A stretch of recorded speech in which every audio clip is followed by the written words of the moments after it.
As we gather on this first morning of Rosh Hashanah, we stand before possibility. These days of awe remind us that change is possible. So I want to share a little story about a colleague that captures this hope, this belief that we are capable of being more, of being better, of growing. When Rabbi Eli Shochet was a boy growing up in Chicago, one Shabbat afternoon, he sat on the porch of his grandfather's home. His grandfather was a respected rabbi in the local community. A Cadillac pulled up, and 3 burly guards stepped out, their jackets heavy with holsters. From the back seat emerged a well-known Jewish gangster.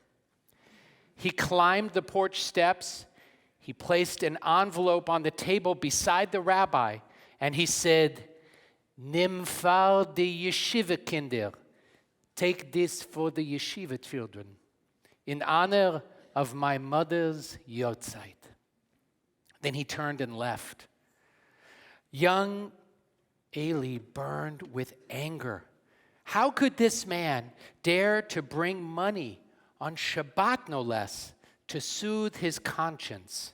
And how could his grandfather, this respected rabbi, accept the donation? For years, Eli carried that shame and confusion until, as an adult, he finally asked, "Zaidi, Grandpa, how could you have let that man do that all those years ago? How could you have taken charity from a gangster on Shabbat?" His grandfather replied, "Don't you understand what happened? Here was a man who lived a criminal, ugly life. But one day, looking at a calendar, he remembered it was his mother's yortzeit. He remembered the dream that she once had for him, that he would grow up to be a mensch, that he would be a good Jew, that he would be a good person. And for one brief minute, he wanted to live up to that dream. Whether it lasted or not doesn't matter. That moment was holy."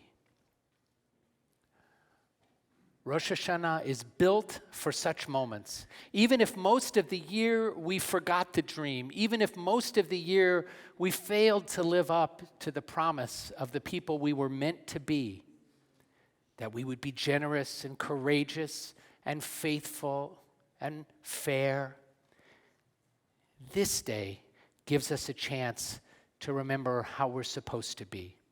This day tells us that you are not fixed in your mistakes. You can change. You can return to the person you were meant to be, and you can be better.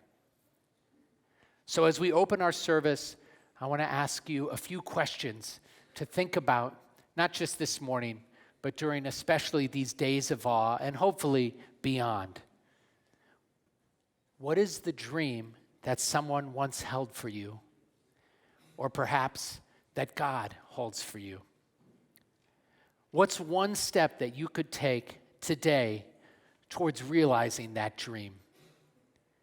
Are you willing to believe, if only for a heartbeat, that renewal is truly possible? May this morning for each of us be a holy moment, a sacred moment, turning toward the life we long to live.